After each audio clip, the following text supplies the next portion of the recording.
And it is 3 o'clock, so we are going to get started. I want to welcome everyone. My name is Adelina Rotar. I'm the managing partner of the Bankini team in Austin and San Antonio, and we are powered by Place. Can everyone hear me okay? We're good? All right, perfect. So this is actually my 17th year in the business, and I've stuck with it because I'm passionate about helping people start and build a career in real estate. Today, I get to be joined by 5 top real estate agents in Texas. Oh, my phone is definitely going off. Sorry about that. What I've found is right now there's a common misconception that it's going to take a long time to be successful in real estate. And that's not what we experience. So what we've done is we've chosen 5 topics that will accelerate your success. Those topics are going to include a day in the life of a successful real estate agent, building a strong foundation with database and listings, and lead generation levers and skill sets that will net you $100,000 or more, potentially even in your first year. So I know many of you guys are considering a career change, and our goal for you is to get a sneak peek into what a career in real estate could look like for you. Before we get started with the really fun stuff, I want to go over a few housekeeping items around what it looks like to get licensed, what you have to do, how long it takes, how much money it costs you, and about how much you might want to save before you go ahead and get licensed. The first question is, what do I have to do to get licensed? It's a quick 5-step process. The first step is going to be to complete your 6 TREC classes. That stands for Texas Real Estate Commission. Those classes are 30 hours each. It takes about 3 to 6 weeks to complete them, and you can do it online. The second step is going to be to create an account in the TREC system, submit your application, upload your course certificates, and within 7 to 14 days, you're going to receive a response back from TREC letting you know that you are ready for step number 3. And step number 3 is to schedule your exam and then pass it. Your 4th step is to get fingerprinted and to pass a background check. It's going to take about 7 to 10 days to receive those results back. And then the last final step, and I think probably the most important step, is to find a sponsoring broker. This is the point where you're going to get to choose who you work with. I have an incredible handout to share with you guys with questions to ask every broker that you interview with. Because guys, who you work with matters. We know that we are the average of the 5 people that we surround ourselves with. How long does it take to get licensed? Well, I've had people do it in 6 weeks. What's probably most common is about 9 to 12 weeks, okay?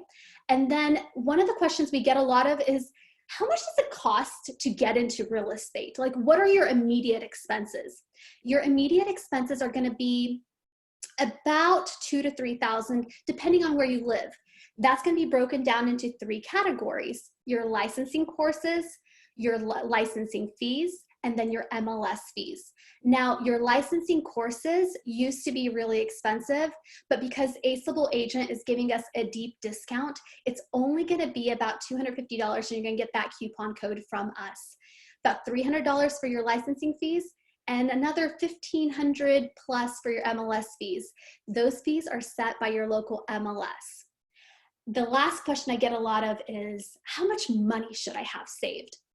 I've had people start with 0, and I've had people start with a year's worth, and I've seen success on either side. A good rule of thumb, you guys, is having at least 3 months of savings. And what this will do is it will allow you time to ramp up your business so that you're not stressed about your next paycheck. So with that out of the way, I want to direct you to the Q&A button on your screen. As our panelists are speaking, type in any questions that you have. I will monitor that chat box. We're going to have 5 topics, 5 minutes each, and then a Q&A after to discuss any questions that come up. So get ready, take some notes as our top agents fire away through these topics. I'm going to turn it over to Jordan Davis. She is the team leader of the Davis team for Dallas, Fort Worth.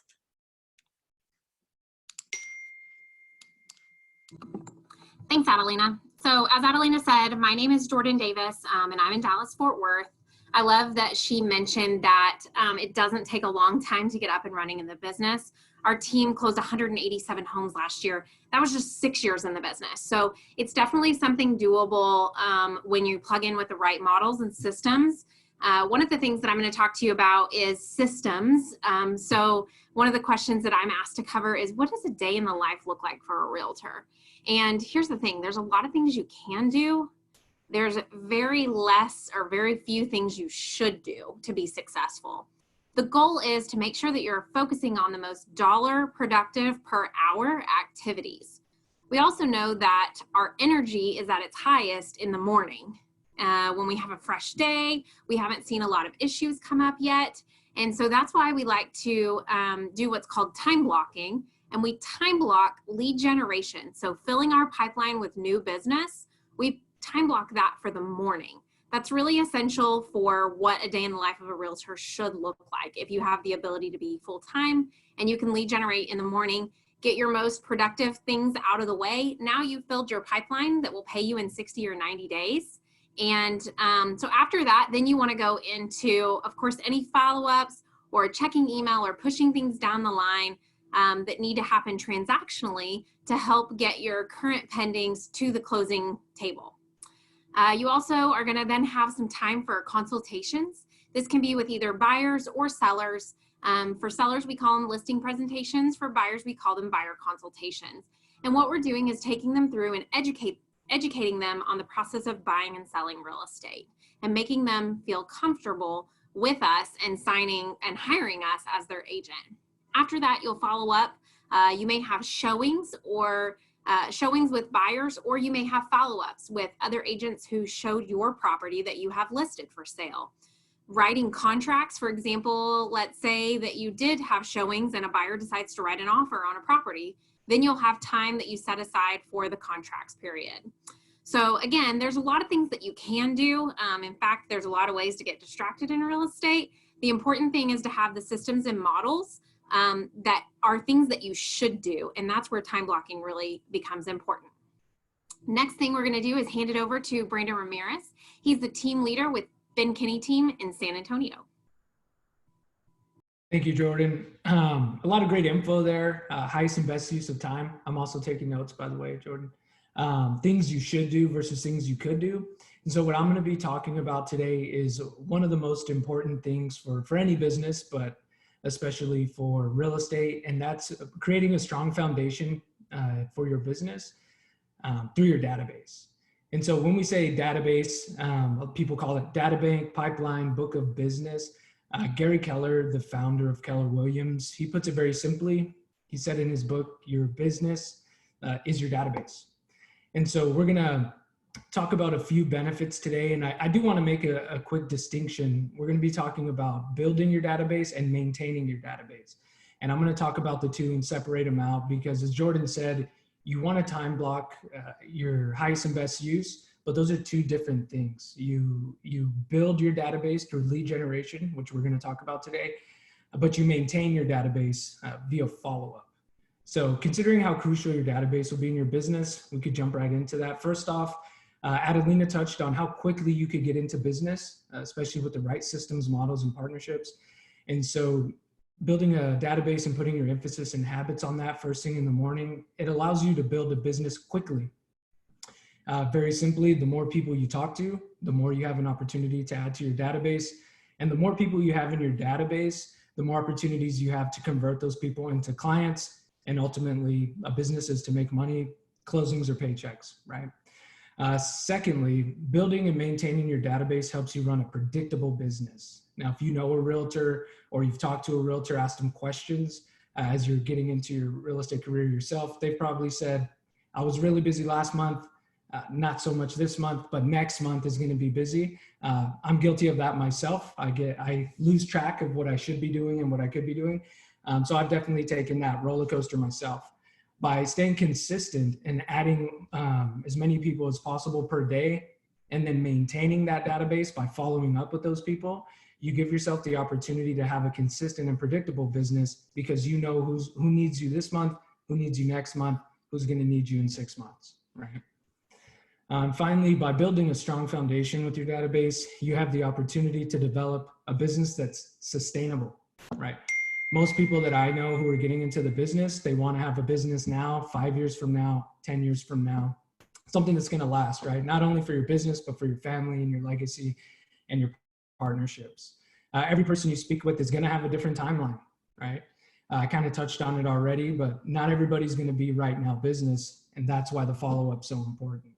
I wanted to give you a quick example of how this could work, right? I remember getting into the business and all of this wasn't readily apparent to me. I learned it through partnerships and some mentors. But a quick example, if your priority is building your database first thing in the morning, say you have a goal of adding 3 people. So to add 3 people, you obviously need to talk to 3 people. And say the first person you talk to, they need to buy or sell right now, right? That's what we call a hot lead or a hot buyer or seller. But the second person you talk to, they have some interest in transacting with you at some point. They have a real estate need, but they're 2, 3, 4 months out, right? You're going to add them to your database, but now you have the priority. You've talked to 2 people. One needs to buy or sell right now. One is a little down the road.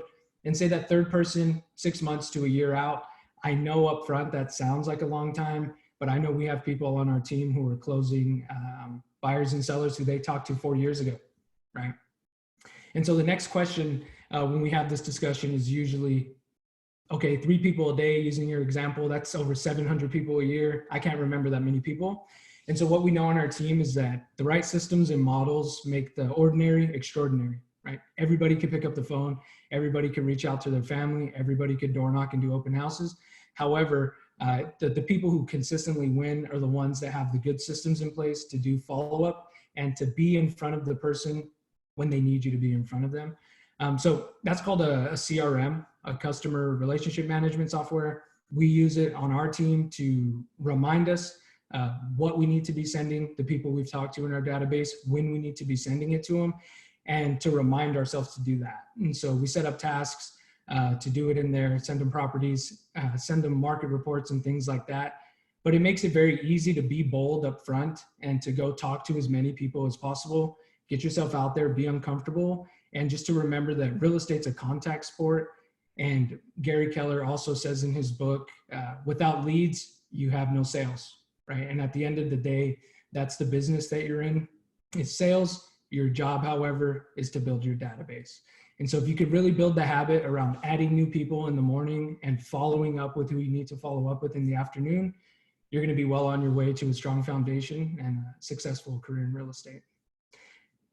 Next, I'm going to pass it to Sarissa. She is our team leader for the Benkeny team in Dallas.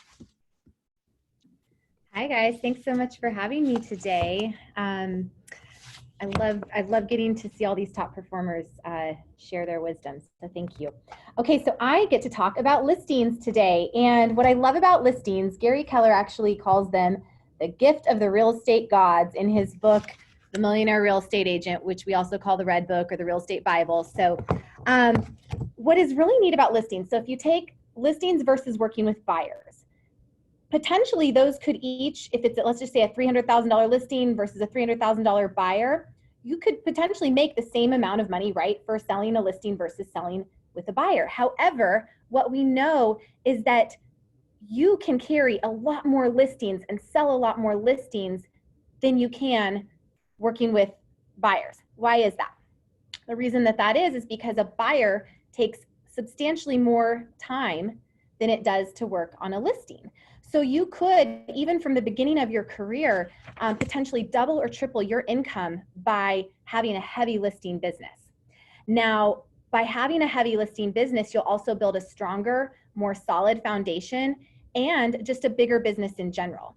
For example, an agent could take 20, let's just say average of 15 to 25 listings, but in that same amount of time that it would take to work with those guys, you could probably only spend time with maybe 6 or 7 buyers. The thing about listings, it's going to give you a higher dollar per hour. It's going to give you more control over your schedule, and you actually pick up buyers by having listings.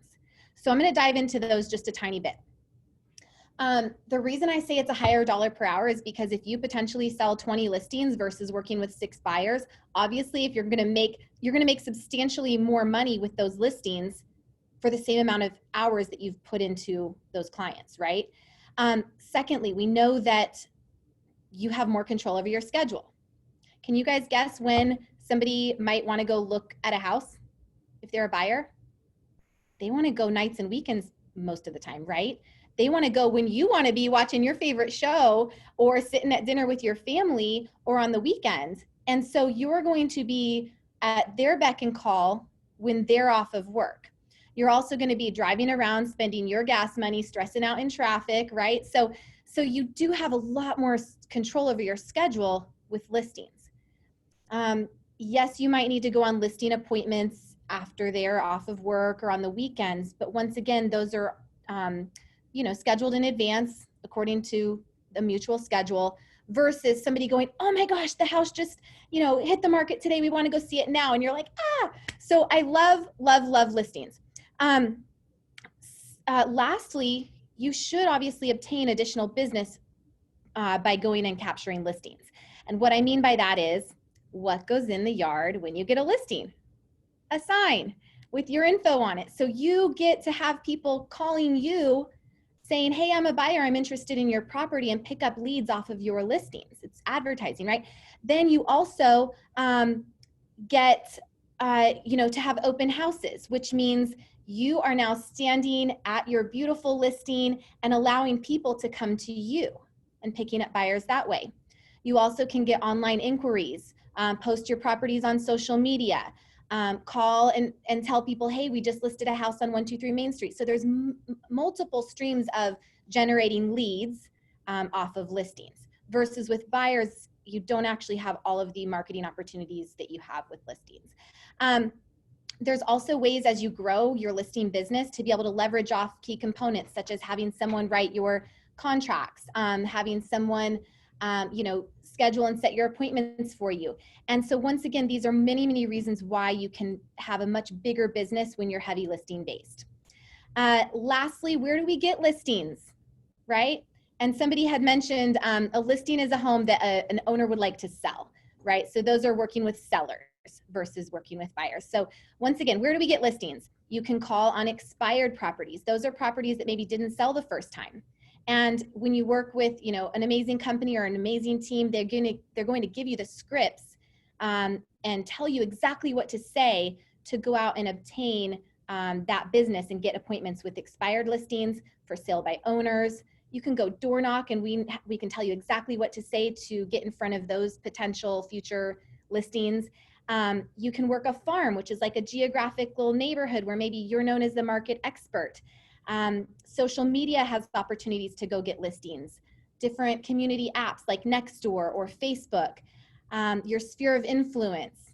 You can pay for home valuation leads if you have a company that does that for you. So there's so many opportunities for you to go get listings, build a really big business, make a lot more money.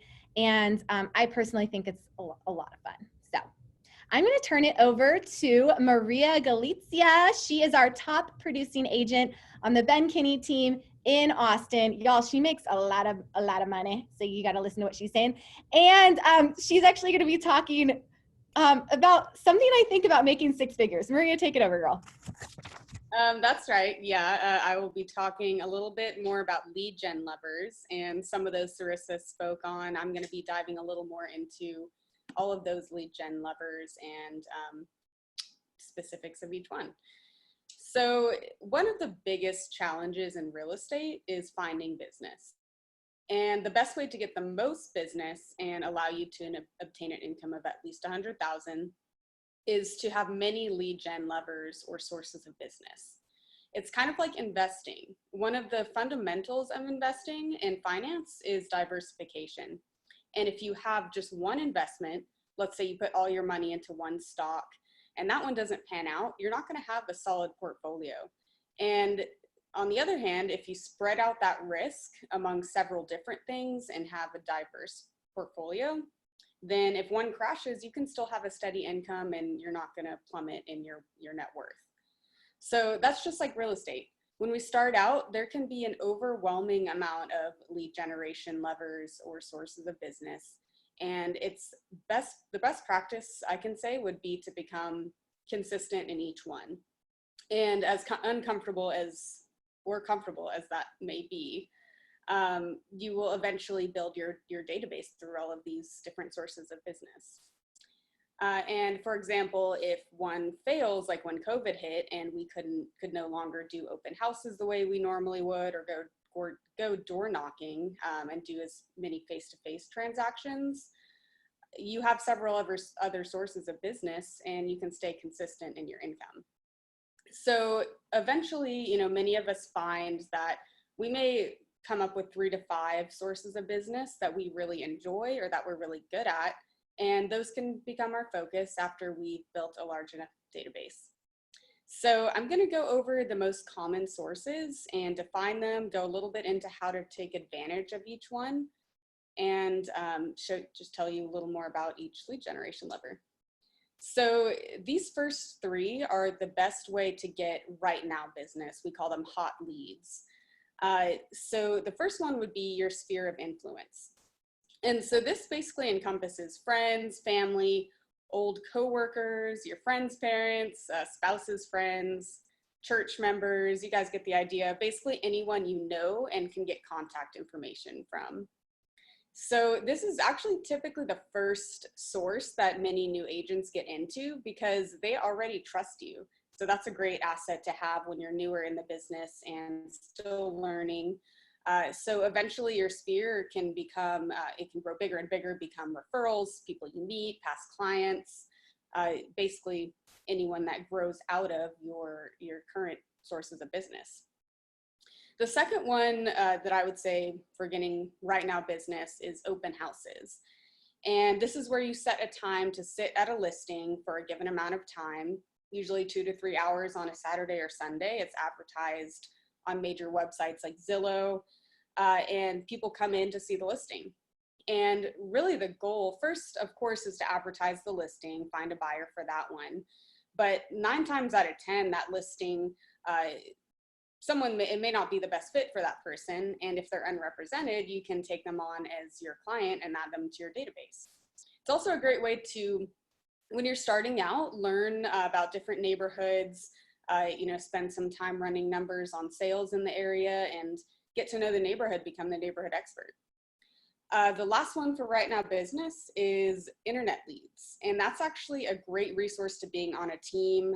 For example, in my team, the Ben Kinney team, we get leads paid for us on our behalf. And, really a big benefit to a team is alleviating the risk of starting your own business because the team handles a lot of those upfront costs.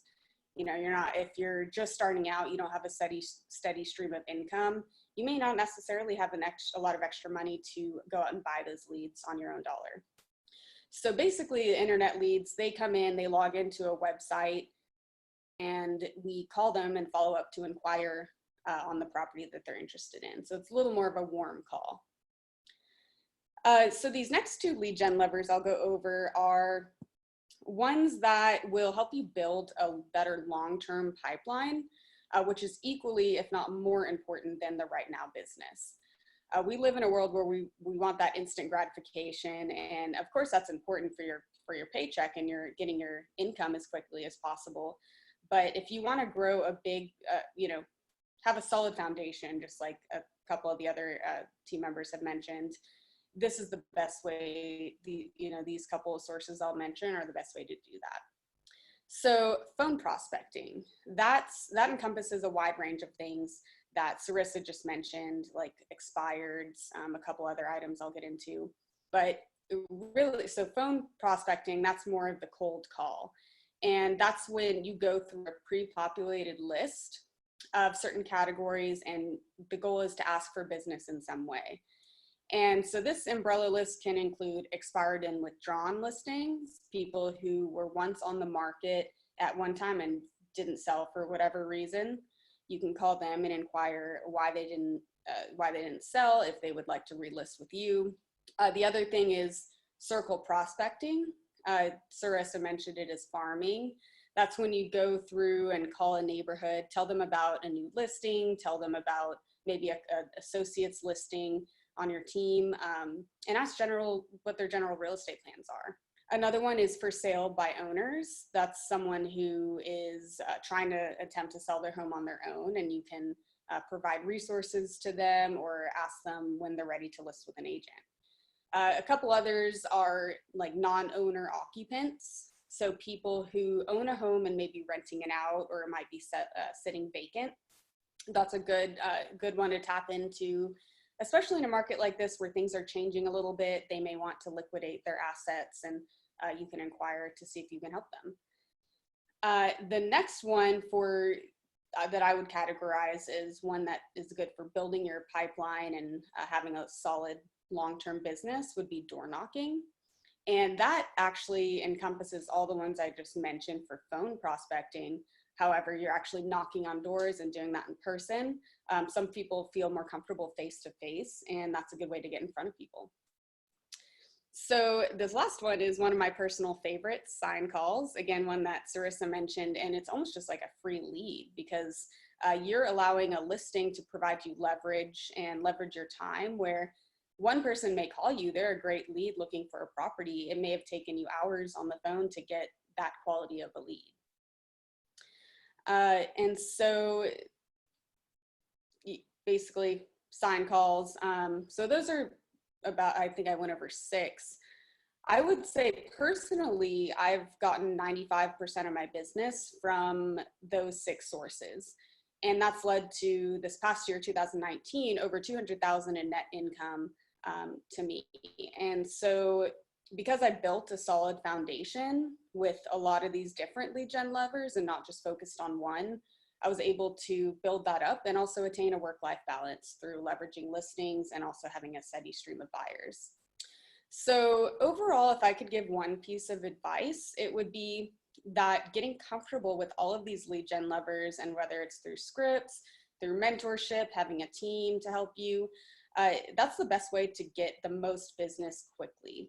And, you know, I'm not going to sugarcoat it. It can be a little awkward, some of these sources of business, but you'll get comfortable with each one and have some of your favorites that you'll pick and really dive into. And, you know, once you begin to see that you're really impacting people's lives through real estate and gain confidence, you'll really start to see the fruits of your efforts in the form of paychecks. And so, you know, it can take some practice, and once you get that practice through scripts, you'll begin to sound knowledgeable, professional, and natural. So Casey, he is our productivity coach. He's going to get a little more into that portion of becoming knowledgeable, professional, sounding natural in our next session.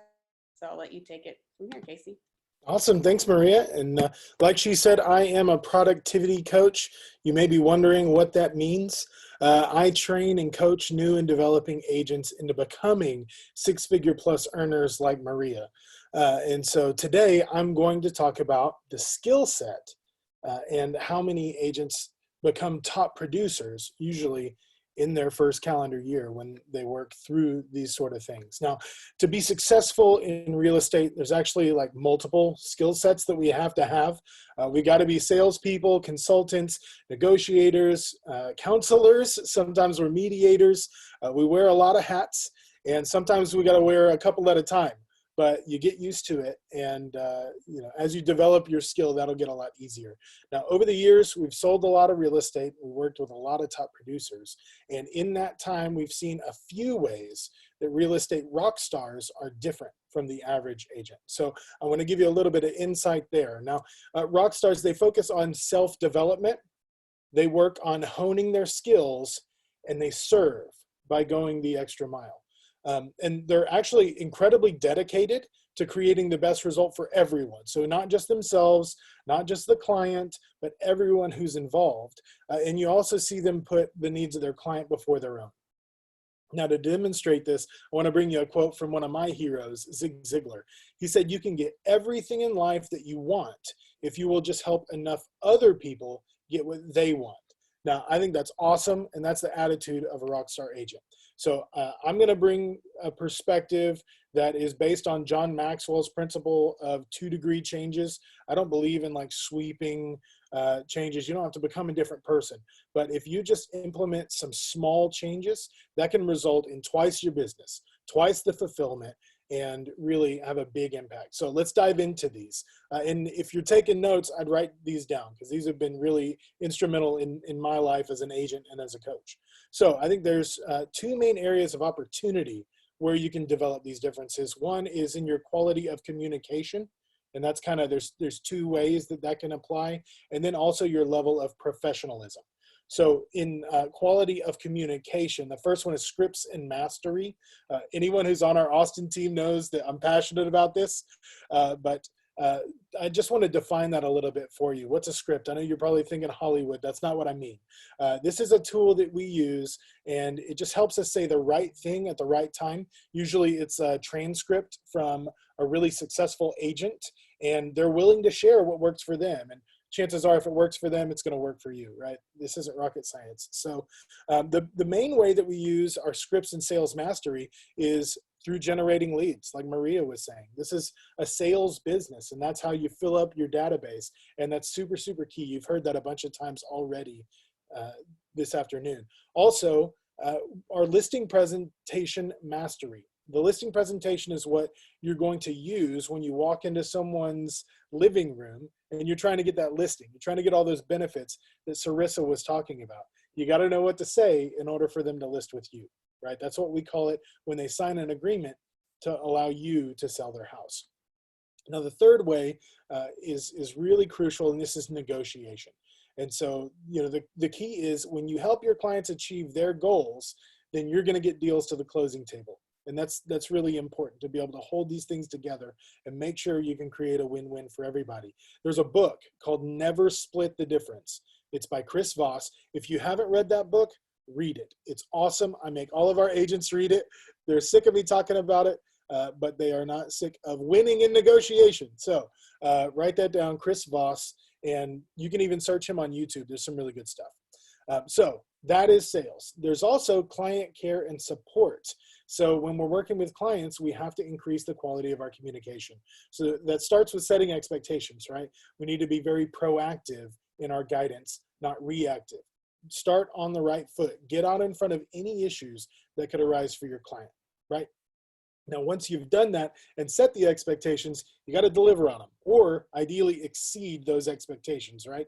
So it's much better to do what we say we're going to do, or under promise, over deliver, right? That's how you get happy clients and you get repeat referrals, and it's really good stuff. Now, the last thing I want to talk about is client consultation when it comes to communication. Now, we talk about in sales sometimes that there are order takers, right? People who just hope that the client is going to tell them everything that they need in order to get the job done. That is not how top producers, that's not how rock stars work. We take a consultative approach where we figure out where someone is, where they want to go, and then we give them some options on how they can get from point A to point B. That's a consultative approach. You put the ball in their court. They feel like they're making all the decisions, and you get to take them where they need to go. Think of yourself as a private chef creating a custom menu, not a server taking an order, okay? And then once you've got the communication down, I also want to talk about professionalism, and specifically as it applies to real estate. So the first thing I want to talk about in professionalism is time blocking and time management. Jordan talked a lot about blocking your time and protecting that. It makes you more effective. It also helps you earn some respect. When you say that time is protected, people really respect that. And, you know, most importantly, you do the most important stuff at the right time.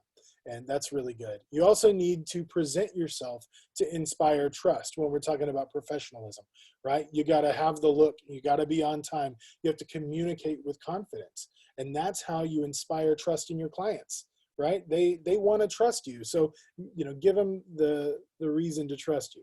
Now, the last thing, and I will leave you with this. If you don't write anything else down, please write this down. You have to take ownership of your results, right? In real estate, there are no victims. There's no entitlement. As leaders, we take more blame and less credit than we're due. And, you know, whatever you do in real estate, it's on you. You sow the seeds and you reap the harvest. So that's the benefit.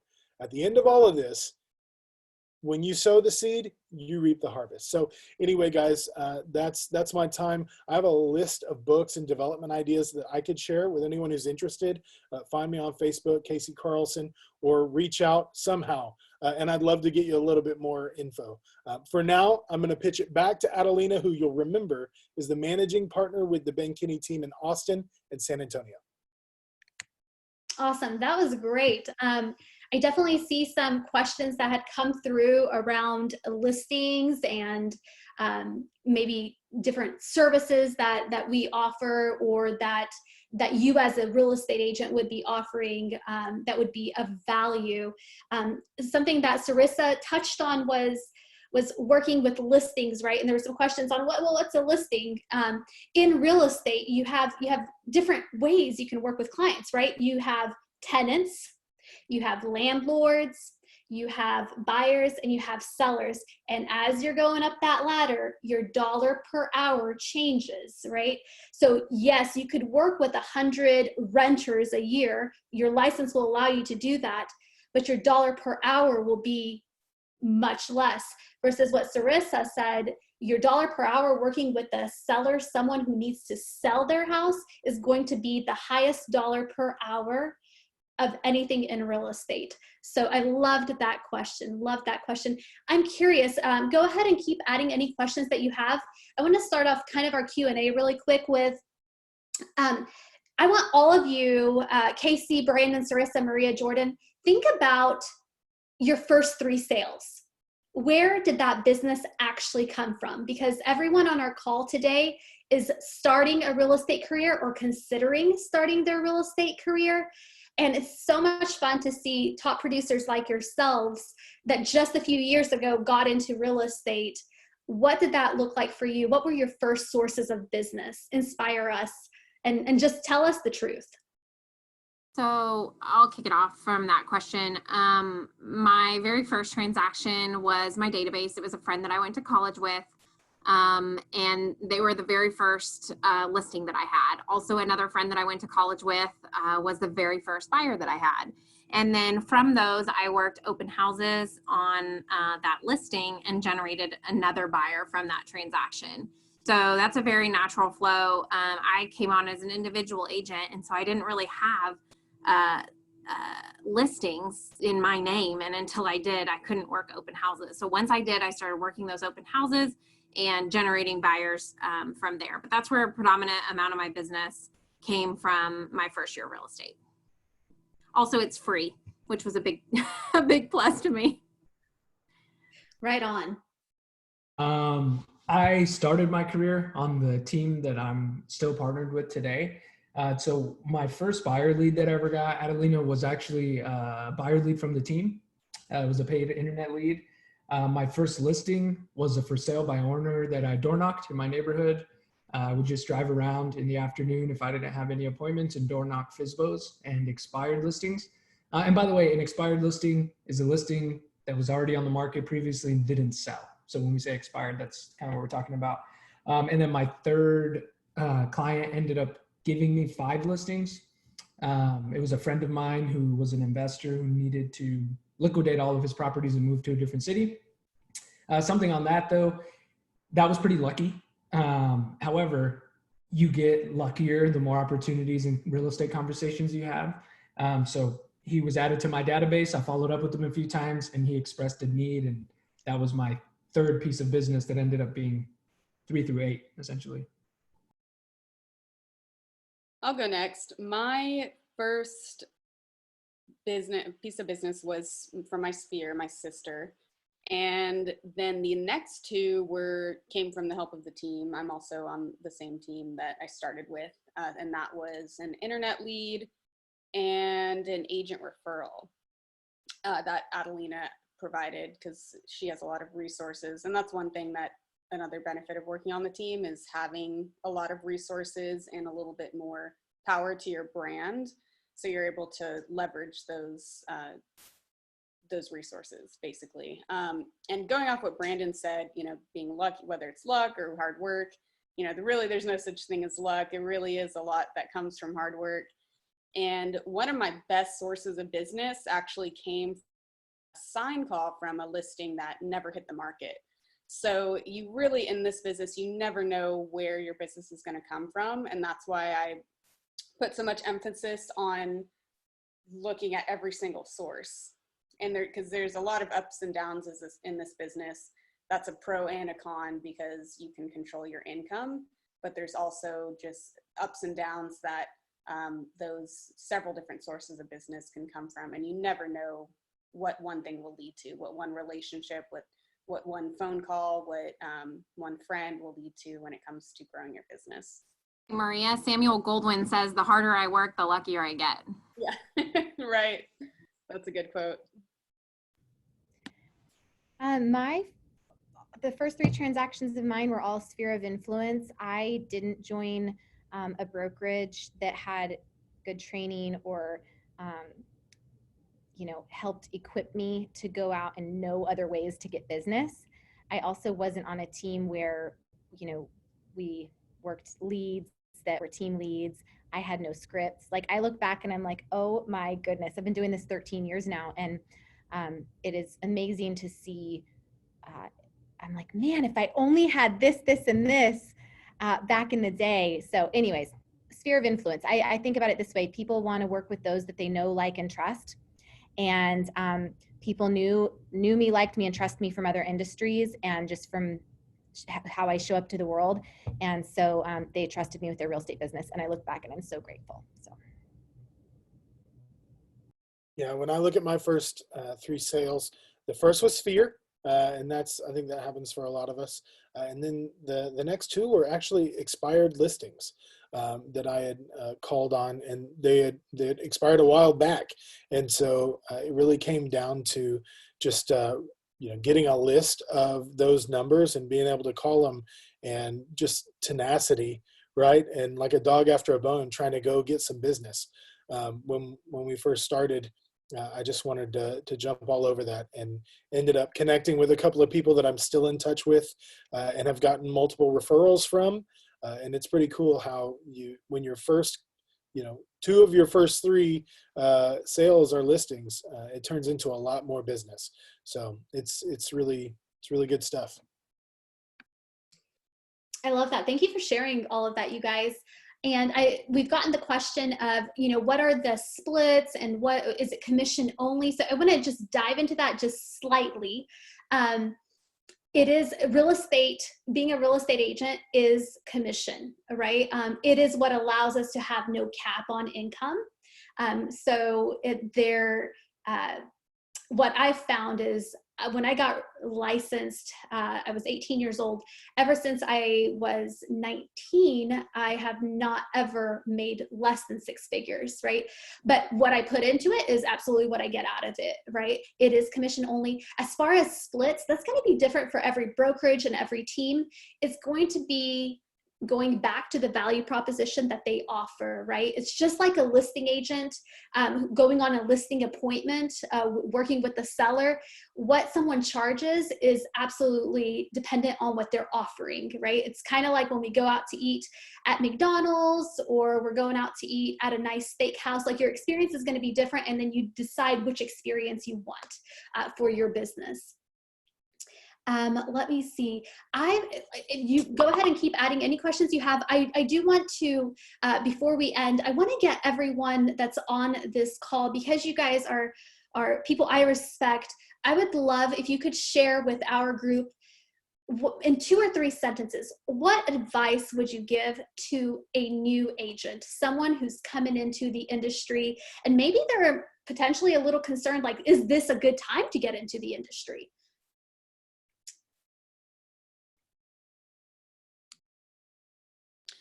I'll start.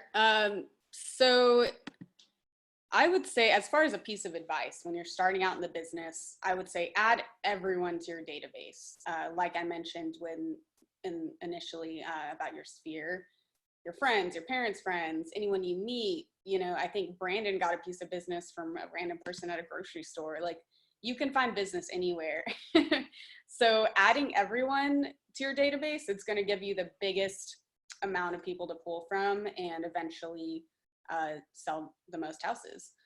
And as far as this time in the business, you know, I think it's actually the perfect time because we have a little bit more time to ourselves to focus on starting to build that database.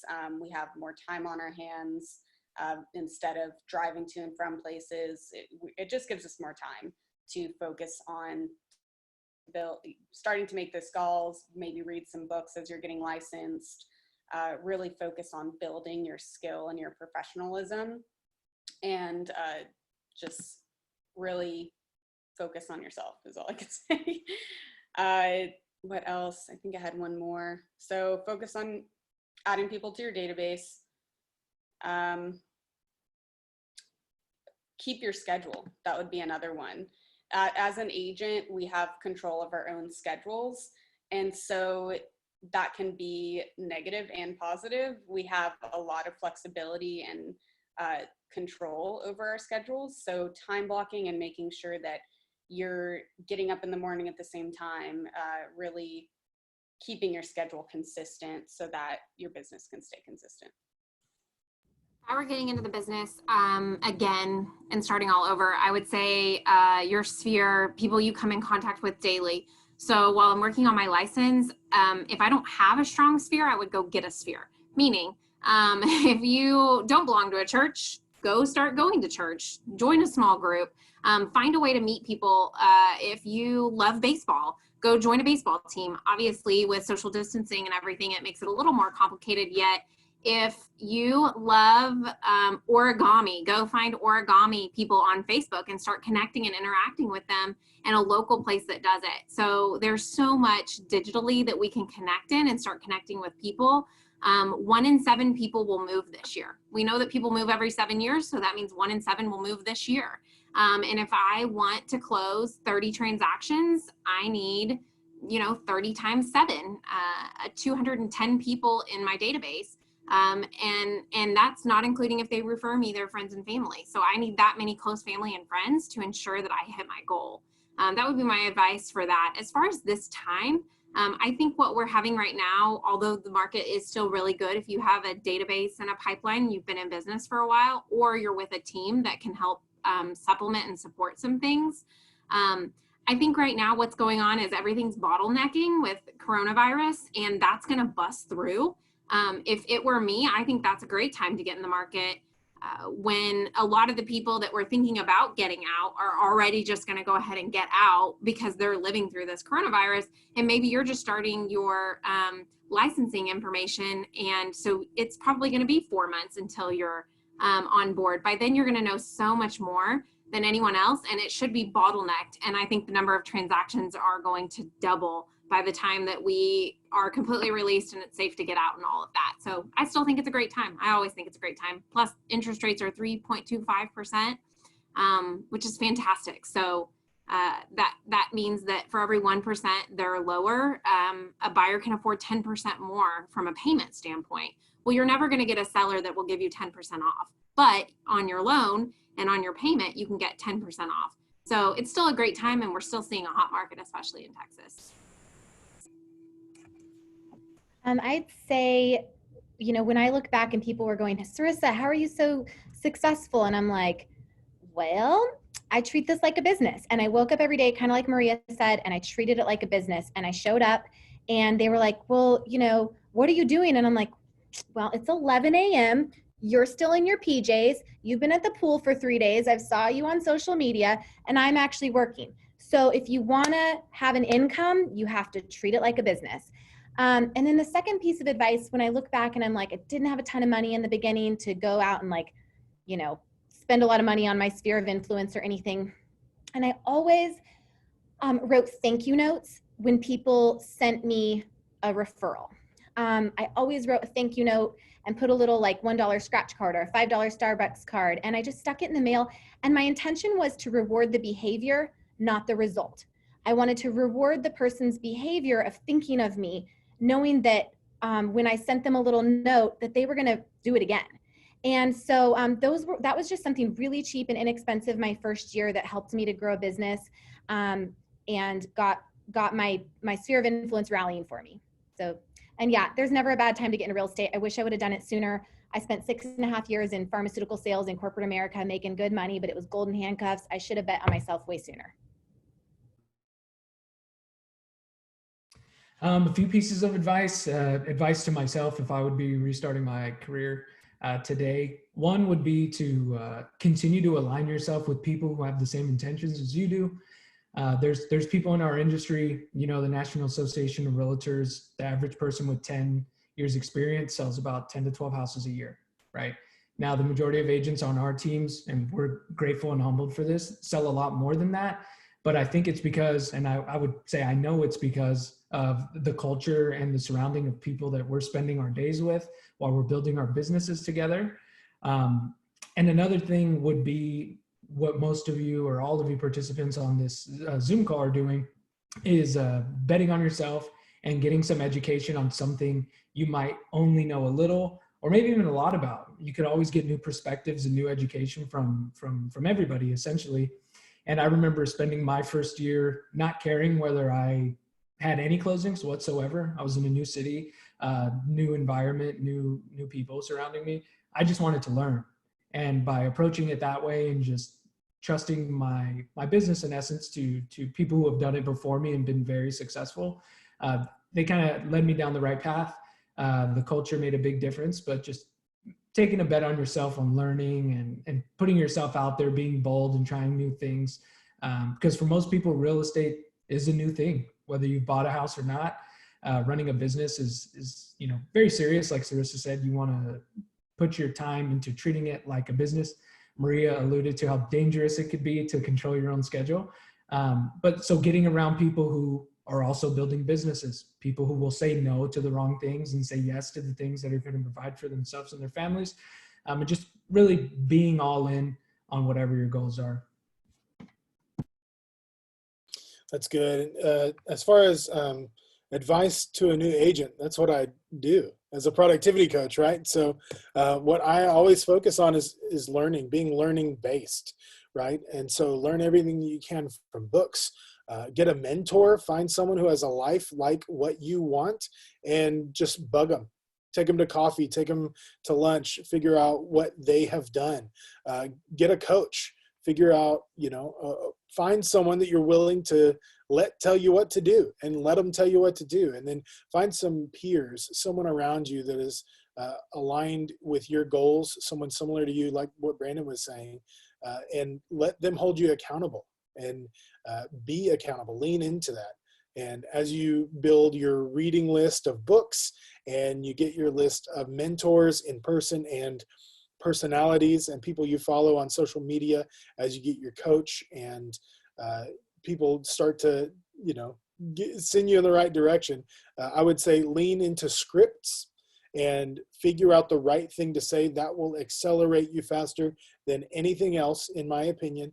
And lean into accountability, because all of us, even on our best day, we can't do this alone. And so having someone around you who's willing to make you do what you don't feel like doing, that is invaluable in this business. Right on. I love that. That was so awesome, you guys. Thank you for not only presenting your topics, but then being vulnerable and sharing with us what it looked like in the beginning. So you guys, we will be sending out an email to each of you with our contact information, so you can reach out to any of us on your career journey.